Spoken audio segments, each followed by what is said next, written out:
Pemirsa, libur semester telah usai, namun ribuan pelajar di Sumatera belum sepenuhnya bisa kembali ke bangku sekolah. Pasca banjir dan longsor akhir November 2025, lebih dari 4.000 sekolah di Aceh, Sumatera Utara, dan Sumatera Barat dilaporkan rusak. Di tengah proses pemulihan yang masih berlangsung, aktivitas belajar para siswa pun ikut terdampak. Lalu bagaimana nasib mereka? Kita akan segera simak tentunya paparan Gabriel Yoga, analis NTV Insight bersama rekan saya Tasya Lutmila. Tentunya Yoga akan hadir setelah dia cuti panjang lama dengan rambut barunya. Kita kasih kesempatan Insight berikut ini.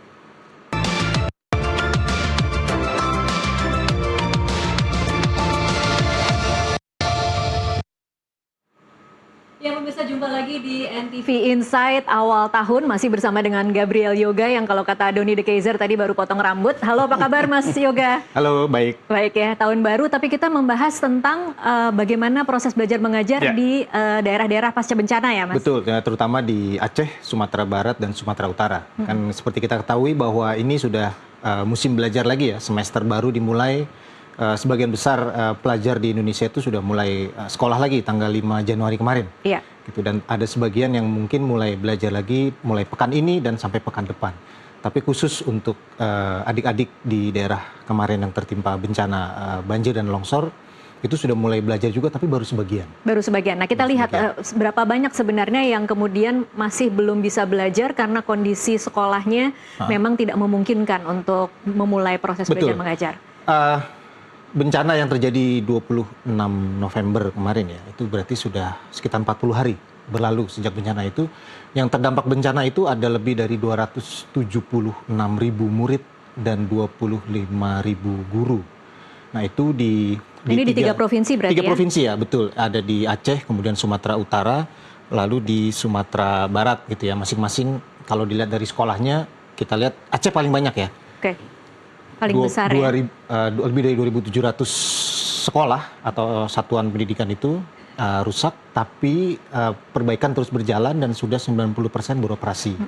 Kemudian ada di Sumatera Utara ada 1.200 yang rusak, kemudian sudah 95% beroperasi. Di Sumatera Barat ada 501 yang rusak dan sudah 86% yang beroperasi. Oke, kalau lihat angka-angka persentase ini berarti cukup bagus atau masih ada banyak yang kemudian kondisinya rusak parah sehingga tidak bisa dimulai? Iya betul, kalau dilihat dari kondisinya tentu ini bangunan-bangunan yang bekas kena banjir dan longsor tentu tidak perlu diperhatikan soal keamanannya ya, terutama soal fasilitas konstruksi, kemudian soal lingkungannya. Biasanya bangunan yang terkena banjir itu kan lembab, kemudian banyak risiko kotor dan lain-lain gitu ya. Dilihat dari di sini ini ada 54 sekolah yang hancur. Ini untuk total 3 provinsi? Total 3 provinsi ya. Yang benar-benar harus dibangun dari awal? Harus dibangun ulang gitu. Bahkan ada satu sekolah di Aceh itu yang lokasi sekolahnya itu sudah jadi aliran sungai sekarang. Jadi posisi aliran sungainya bergeser. Oke, jadi tidak mungkin dibangun di lokasi yang sama. Ada perubahan tanah di situ ya. Jadi tidak mungkin dibangun lagi dan harus bergeser lagi. Nah ini kalau dilihat dari jumlah murid lebih dari 276.000 dan guru lebih dari 25.000, ini jadi catatan penting juga ya. Banyak sekali anak-anak yang butuh untuk kembali ke sekolah gitu ya. Karena bencana ini kalau kita lihat, kita punya pengalaman 2004 di Aceh. Tsunami, kemudian 2009 itu ada gempa di Sumatera Barat. Iya. Di 2009 saja itu lebih dari 4.000 sekolah yang rusak gitu. Kemudian di Aceh itu ketika tsunami itu lebih dari 1.000 yang rusak. Dan kita tentu tidak ingin terulang kejadian ketika setelah tsunami misalnya. Itu sekolah baru dimulai kira-kira waktunya waktu itu sekitar 2 bulan setelah bencana. Baru dimulai dibuka sekolahnya, tentu dengan pembangunan di sana-sini. Dan itu ada banyak sekali fasilitas sekolah yang tidak terbangun. Di 2004 itu, ini tsunami ya, kemudian 1-2 tahun setelah tsunami, itu baru sekitar 60-100 sekolah yang selesai dibangun ulang. Gitu. Jadi butuh rentang waktu yang sangat panjang gitu ya. Dan lebih dari 58.000 anak-anak waktu itu putus sekolah. Gitu ya, karena tidak ada fasilitas dan lain-lain. Guru pun harus didatangkan dari luar. Nah kejadian yang di 3 provinsi ini memang lebih luas wilayahnya gitu ya. Dan dampak kerusakannya juga butuh waktu penanganan lebih panjang karena membersihkan lumpur yang dengan ketinggian lebih dari 3 meter gitu misalnya. Nah, itu jadi catatan juga gitu. memang betul pemerintah sudah banyak membangun fasilitas-fasilitas gitu ya. Contoh tadi di Aceh sudah 90% beroperasi gitu ya. Kemudian di Sumatera Utara sudah 95% beroperasi, di Sumatera Barat ada 86%. Tapi perlu dipastikan juga soal keselamatan bangunannya sendiri gitu. Apalagi kita masih dalam periode musim hujan gitu ya. Januari ini belum selesai. Masih rawan artinya? Masih rawan, dan kemarin kita juga banyak saksikan berita-berita juga ada banjir susulan gitu ya. Nah itu yang jadi catatan lagi gitu. Nah sesiap apa menyambut anak-anak untuk kembali ke sekolah. Karena ini bencana ini tidak hanya menghancurkan infrastruktur, tapi juga menggoncang lagi memori kolektif masyarakat, terutama di Aceh dan Sumatera Barat gitu, tentang bencana-bencana besar yang pernah mereka alami di situ.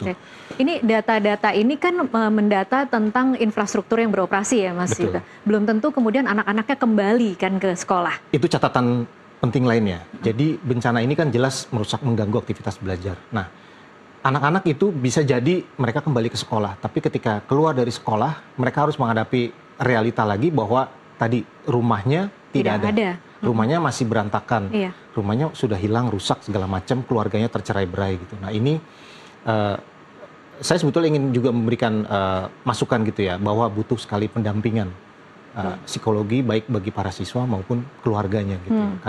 Dan tidak bisa berharap juga pada gurunya, karena gurunya juga jadi korban. Karena gurunya juga jadi korban ya, gitu, jadi korban. Nah ini bantuan pemulihan pendidikan yang sudah digelontorkan oleh pemerintah gitu ya. Sudah ada 54 tenda sekolah, ini menggantikan sekolah yang hancur total tadi ya. Yang tadi hancur totalnya. Betul. Nah, ini salah satu tenda yang dibangun oleh pemerintah gitu ya. Jadi dan bisa jadi ini tidak nyaman sebetulnya. Tapi mau apa lagi, ini adalah kondisi darurat dan anak-anak itu harus sekolah gitu, supaya tidak berlarut-larut dalam kesedihan pasca bencana gitu. Ada 147 tenda pendidikan dan 160 ruang kelas darurat. Lalu ada ini, dan operasional tambahan ya, bantuan 15 juta per sekolah. Lalu ada bantuan peserta didik ya, termasuk alat tulis, seragam, kemudian buku pelajaran, paket, lalu ada makanan pendamping gitu. Lalu ada bantuan guru 32,9 miliar untuk 16.000 pengajar.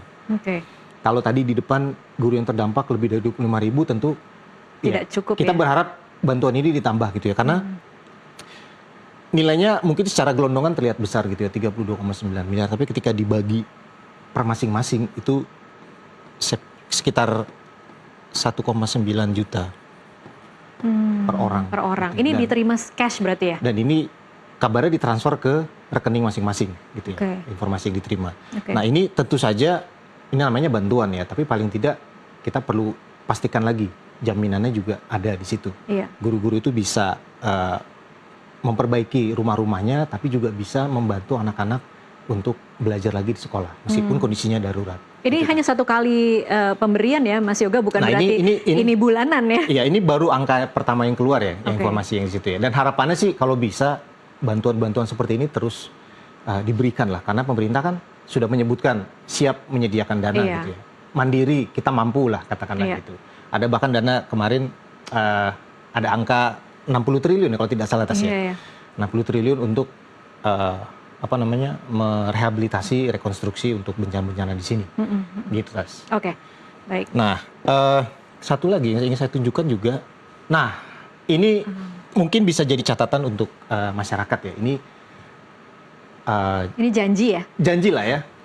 Yang harus ditagih ya? Ya, mungkin nanti ketika diingatkan ini pertama Pak Menteri Pendidikan Dasar dan Menengah Abdul Muti bicara soal revitalisasi lebih dari hampir 900 sekolah rusak di Sumatera Utara.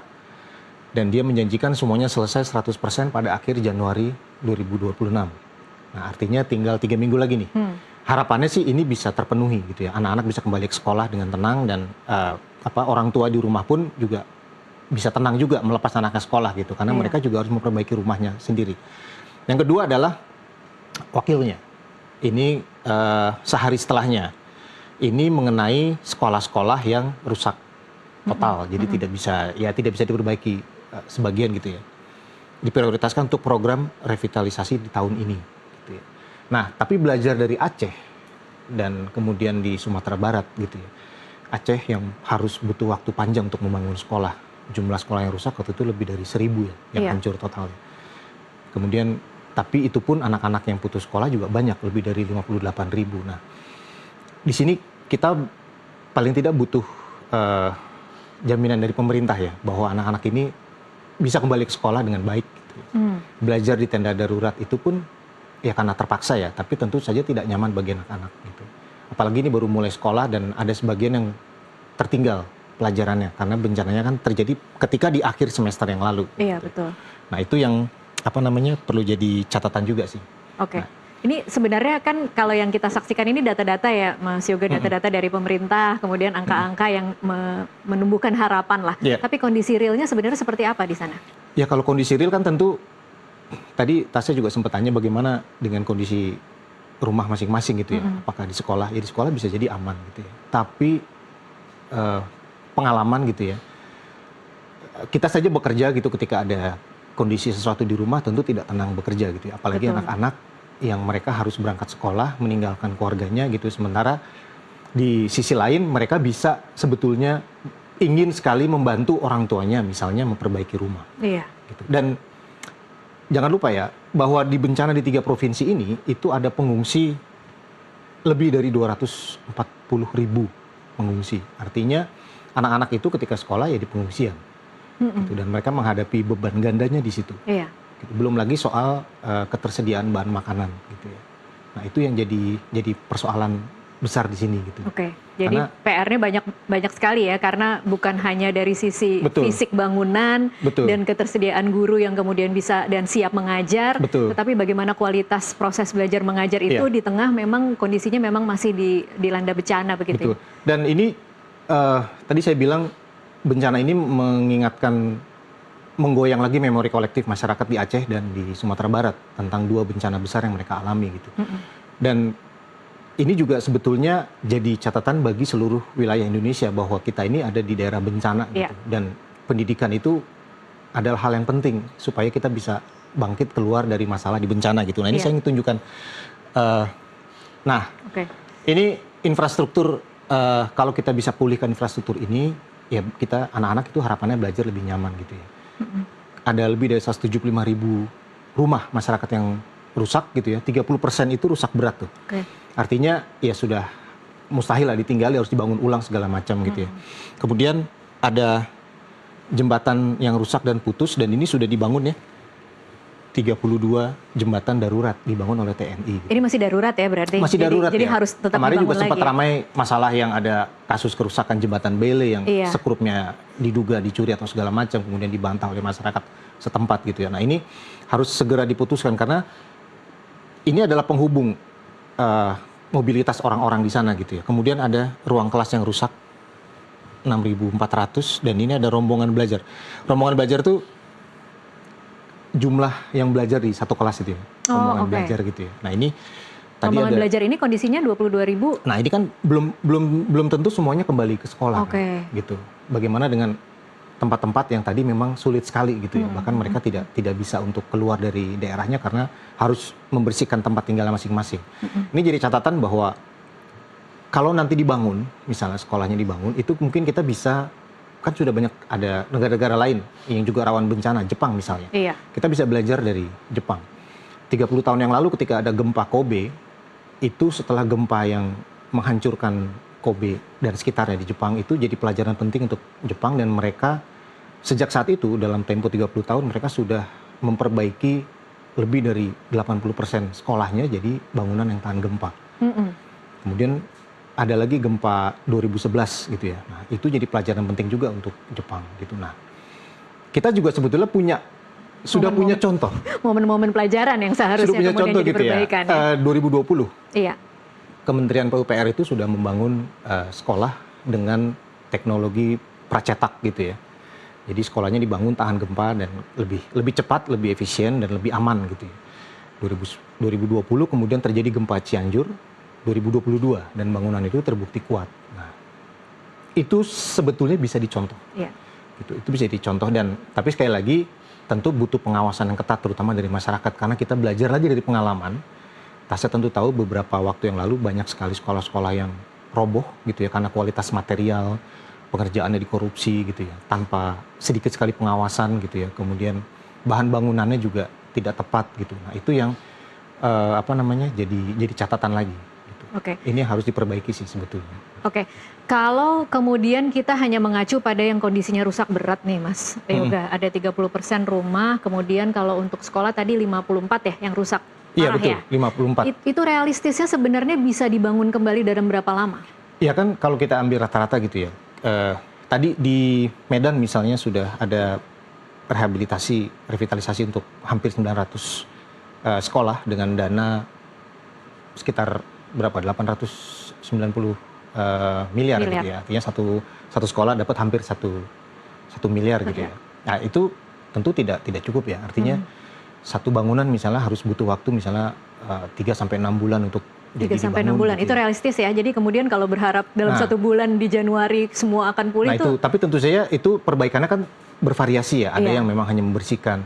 Tapi kalau saya lihat dari banyak video-video yang dikirim oleh masyarakat di Aceh, Sumatera Utara dan Sumatera Barat, saya pikir itu jadi pekerjaan yang sangat berat ya, terutama menyingkirkan lumpurnya itu.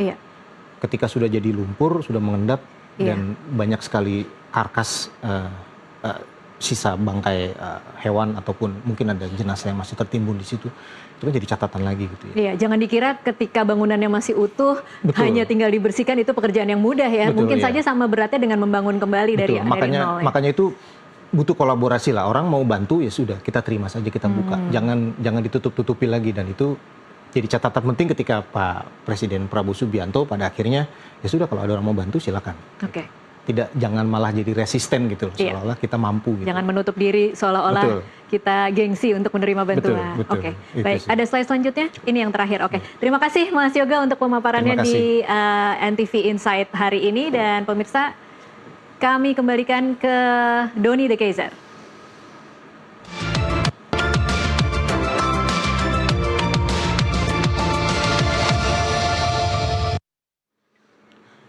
Ya, tetap bersama kami pemirsa. Kami akan segera kembali dengan beragam berita lainnya sesaat lagi.